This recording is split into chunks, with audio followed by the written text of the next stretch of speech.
In the silent shadows of a forgotten space station, where rusting machines waited to be torn apart for scrap, one mechanic spent a single quarter credit on something everyone else had already given up on.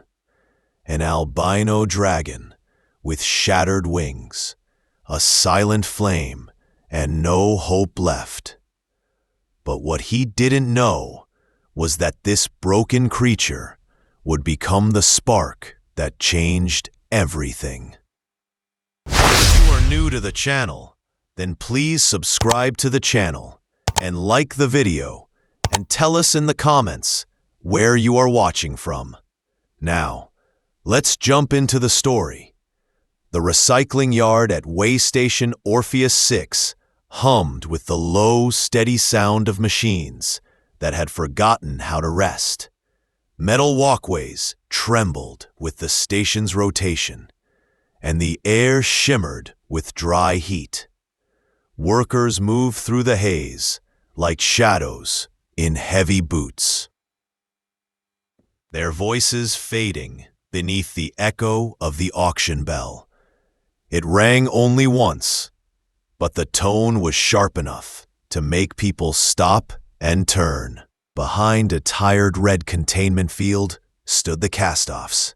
There were mining scarabs, their shells dulled and pitted from years of acid dust. There were small courier drones whose lights blinked in tired, uneven rhythms. At the far end, looking out of place, sat a small albino dwarf dragon. His name tag read Quill.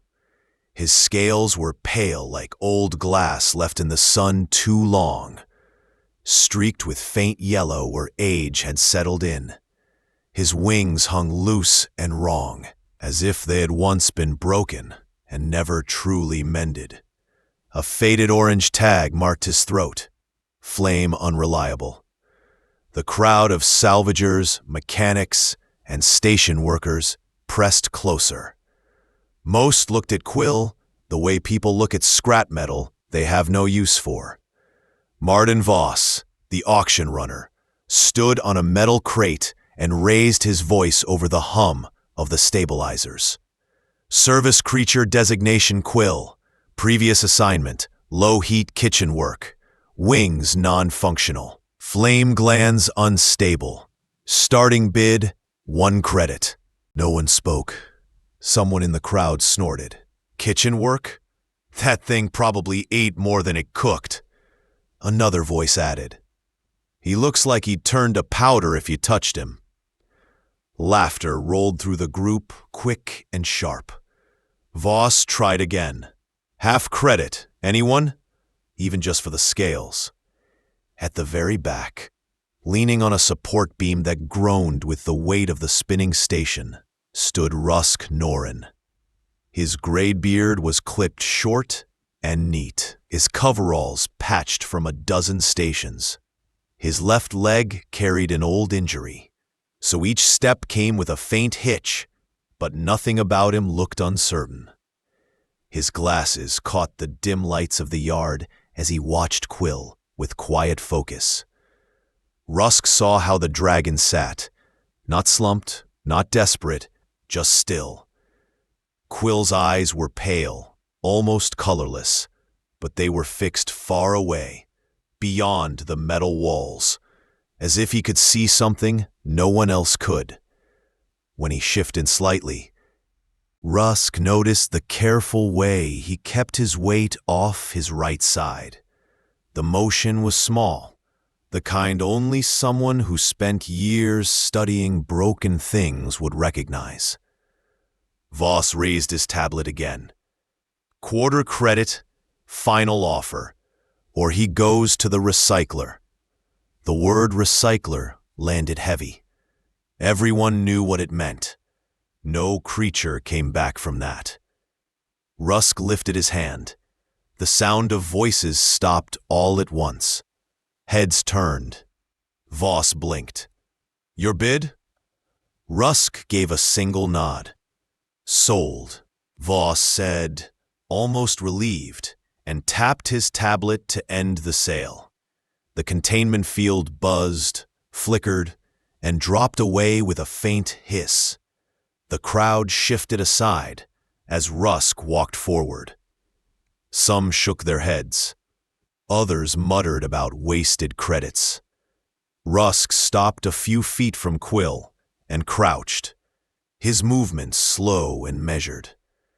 The neural collar around the dragon's neck blinked with fading red lights.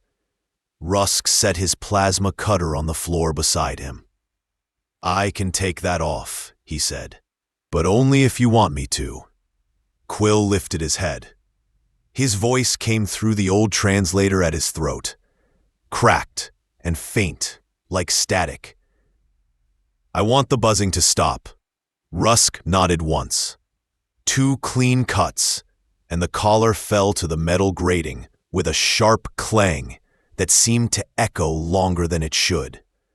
He stood and looked toward the docking bay doors. "My shuttle is in Bay 3. If you want, you can come. If not, walk free. Either way, no one owns you now." Quill stared for a long moment. Then he rose, slowly and carefully, his steps even, despite the limp hidden in them. His claws clicked against the grating as he followed Rusk through the parted crowd. Someone muttered, "He'll ruin you in food costs." Another said, "Could have gotten a working drone for that price." Quill said nothing. Rusk said nothing. They just kept walking. In the dim bay, Rusk's small shuttle waited, its hull patched with mismatched metal plates that caught the light like an old quilt. Its engines hummed with quiet strength. Rusk opened the ramp and stepped aside. 6 hours to my workshop," he said. "The place is called the Lantern. Gravity gets strange near the belt, so find somewhere to settle." Quill climbed the ramp and curled near the bulkhead, making himself as small as his shape allowed. As the shuttle rose from the station, the auction yard grew small in the distance, fading behind them like something left in another life. Rusk's workshop clung to the side of a hollowed asteroid, turning slowly under a quiet stretch of stars.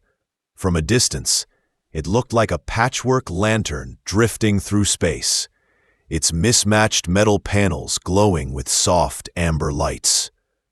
The place had once been a mining outpost, long abandoned after the ore veins dried up. Rusk had claimed it with salvage rights and 2 decades of patient work, shaping it into something that was part repair bay, part home, and part refuge for anything the rest of the universe had given up on. When Rusk and Quill first stepped off the shuttle, the air inside the habitat carried the faint scent of machine oil and warm metal. The main hangar stretched wide enough to fit 3 small ships, its walls lined with tools arranged in tidy rows. Beyond that were carved tunnels leading to storage rooms, a small kitchen, and 2 living quarters. Rusk walked with his usual quiet certainty, his boots making soft thuds on the gridded floor. He showed Quill the space with the same tone he used for explaining how to fix an engine. Calm, simple, without ceremony. "This one can be yours," Rusk said, stopping in front of a modest room. A single bed platform had been built low to the floor, adjustable for different body shapes. A narrow window looked out at the endless night, framed by strips of welded metal shaped into curling patterns. "Someone made those," Quill said softly, tracing the designs with a claw. "A crystalline," Rusk replied. "She stayed here while repairing her ship. Said stars looked better through art." She was right. Quill settled in cautiously, as if expecting the walls to vanish if he touched them too hard. In the days that followed, he explored the workshop with the careful curiosity of someone used to punishment for curiosity. Rusk did not hover or correct him. He simply watched, quietly noting how the dragon favored his right side, how his wings twitched as if expecting pain, how he always ate only half of whatever was offered. Rusk had always filled the place with machines, half-built drones, cracked engine cores, and old navigational systems waiting for a second chance. He noticed Quill lingering near a disassembled atmospheric thruster, his pale eyes tracing the lines of the fuel system. "Trying to figure out how it works?" Rusk asked. "The principle is simple," Quill murmured without looking up, "but the execution is complex." His claws followed the path of the wiring with steady precision. "You understand machines," Rusk said. "Before the kitchen work, what were you built for?" Quill hesitated. "Terraforming. I burned controlled fires to clear plant overgrowth. I flew fast and far, until a loader crushed my wings. The company sold me when I could not keep up." His voice was flat, not bitter, just tired. Rusk crouched to eye level. "Want to see if they can work again?" Quill flinched slightly. "Why would you do that?" "Because you're not scrap," Rusk said, "and fixing things is what I do." They fell into a rhythm. Mornings were quiet. Rusk repaired machines while Quill sorted components, his claws surprisingly gentle. Afternoons were for meals from the small hydroponic garden. Real greens and soft bread, far better than nutrient paste. Quill ate slowly, as if rediscovering how food could taste. Evenings often ended with both of them, side by side, over a half-broken drone. Rusk guiding and Quill learning, the silence between them comfortable. The workshop began to change. The once cluttered storage bay became organized under Quill's touch. Parts sorted by size and purpose. He crafted a catalog system that saved hours of searching. He started repairing simple machines on his own, his focus deep and steady. Rusk said little, but his small nods spoke louder than praise. One night, while adjusting the calibration of a damaged mining bot, Rusk finally spoke the thought he had carried quietly for weeks. "There's a biomechanical surgeon I know on Cirrus Station. She's good. Could rebuild your wings, maybe even your flame glands." Quill froze, the screwdriver in his claw pausing mid-turn. "I can't pay you," he whispered. "I'm not asking for payment," Rusk said. "I'm offering a chance." "And if it doesn't work? If I'm still just broken?" Rusk leaned back. "Then you'll be someone who tried, and that's more than most." The room hummed with the soft pulse of machinery. Quill looked at his scarred wings, then at the man who had bought him not to ow, but to free him. "I'll think about it," he said quietly.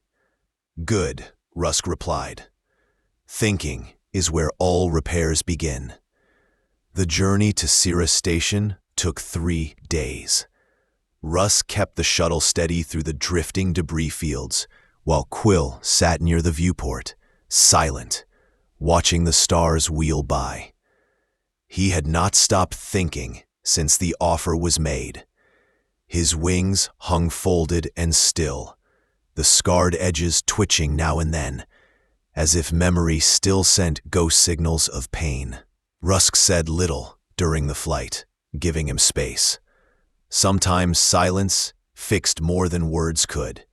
Cirrus Station floated like a ring of silver around a pale green world. Its docking lights blinked in perfect rhythm, cold and sharp against the dark. The medical wing stood in the central ring, tall and bright, with mirrored windows that caught starlight like shards of ice. Rusk guided the shuttle into the bay, his hands steady on the worn controls. Inside the station, the air smelled of antiseptic and cold M. Dr. Lynn Astor met them at the entrance to the biomechanical ward. She was tall and spare, her short copper hair streaked with gray, and her eyes were cybernetic lenses that hummed softly when she focused. "So this is the dragon," she said, studying Quill like he was a puzzle. "Damaged wings, collapsed flame glands. Difficult, but not impossible." Quill's claws tightened on the floor. "Why do it if it's difficult?" "Because difficult is worth doing," Dr. Astor said, simply. Quill lowered his head. "I'll be a burden that whole time." "You'll be healing," Rusk said. "There's a difference." The first surgery came 3 days later. Rusk stayed in the observation room, his hands clenched, as the sound of bone saws echoed through the glass. 17 fractures had to be rebroken, each one a clean snap beneath the steady hands of the surgical team. Quill did not wake for 2 days. When he did, his wings were locked in a framework of supports and synthetic grafts. "It hurts," Quill whispered through cracked lips. "I know," Rusk said, adjusting the pain feed. "But hurt means you're not finished. Not finished means you still have a chance." Weeks blurred together. Rusk converted a storage room into a recovery bay. He worked repairs during the day and checked on Quill every night, changing bandages, bringing food, talking when silence grew heavy. Quill barely moved at first, then began lifting tools from his bed to work on small repairs. Rusk brought in. His claws, though dulled, still moved with precision. 3 months in, Dr. Astor performed the membrane grafts. They used synthetic mesh seeded with Quill's own cells. It was less painful than the bones, but stranger, watching translucent patches slowly fuse into living tissue. "I look like a patchwork sail," Quill said quietly, flexing the fragile new sections. "You look like something rebuilding itself," Rusk replied. The flame gland surgery came next. It was the most dangerous. Synthetic neural lines were threaded through his throat to bypass the damaged nerves. The surgery lasted 14 hours. Rusk walked the hallways like a ghost until Dr. Astor called him in. "Alive," she said, "healing. But we won't know if it worked until he tries." Quill spent the next months slowly learning to move again. First, small stretches of his wings, then short glides through the wide hangar bay. Every step came with pain, but also progress. Rusk stayed close, never pushing, always steady. Finally, the day came to test the flame. Rusk stood behind a heat shield as Quill faced the empty hangar wall. "Just a spark," Rusk said. Quill took a slow breath. His throat worked. For a long moment, nothing happened. Then a tiny blue flame flickered from his mouth and vanished. He stared at the smoke curling in the air. "It's small. It's real," Rusk said. "And so are you."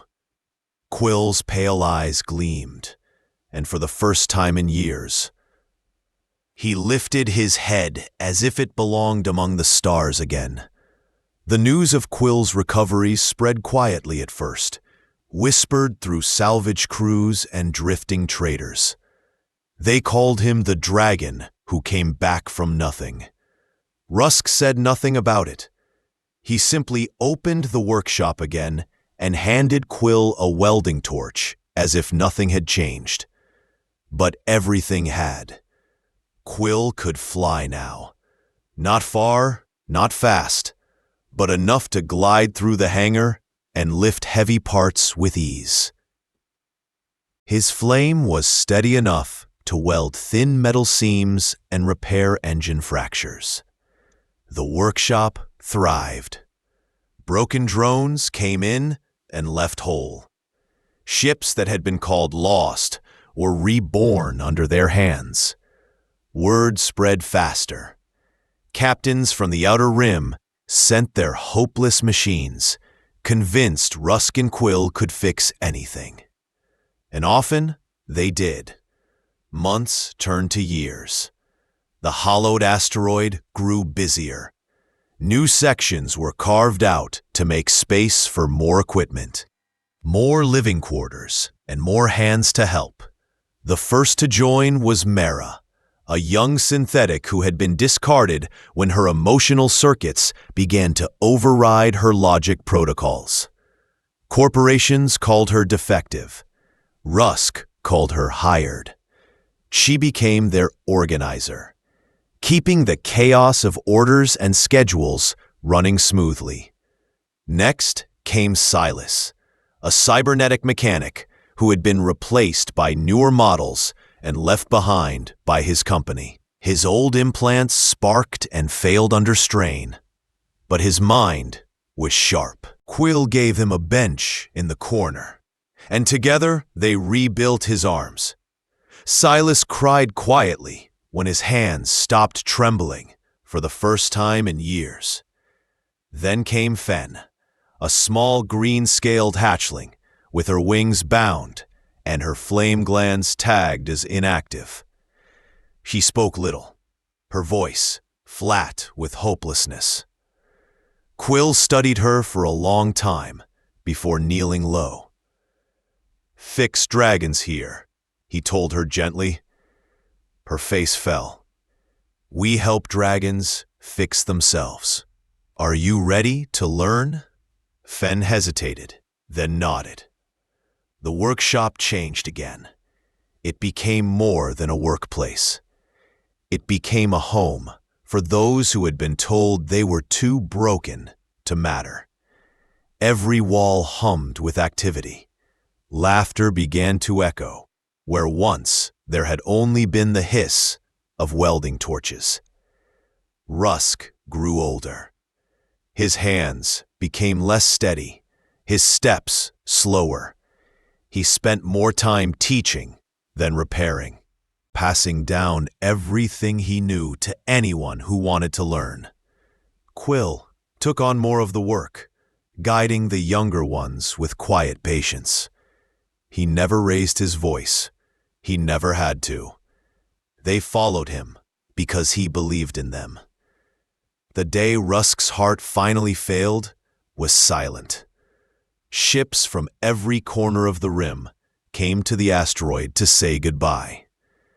The hangar was filled with people who had once been broken, standing whole because one quiet man had seen their worth. Quill stood before them all. His pale wings caught the light as he spoke, his voice soft and steady. Rusk Norrin believed in hidden potential, not the kind people boast about, the kind buried under years of doubt. He bought me for a quarter credit, but he never owned me. He gave me freedom when I had forgotten what it meant. He gave me the choice to become something more. He told me once that he hadn't saved me, that he only saw what I already was. But he was wrong. He saved me from believing I belonged in the scrap heap. His gaze moved over the crowd. This place will go on, not because it makes credits, but because somewhere out there is someone who thinks they are beyond repair. When they find this place, we'll tell them what Rusk told me. No one is broken. They are only waiting for someone to see their true value. Years passed. The sign outside still read Rusk and Quill Mechanical Works. Ships still came. So did the broken. Mara became the lead coordinator, Silas the head of fabrication, Fen a brilliant engineer who taught new dragons how to fly again. And Quill lit a single blue flame every year in the observation dome. It was small, imperfect, and absolutely real. It burned in memory of a man who had seen a dragon and chosen to see more than damage. Not scrap, not waste. Family.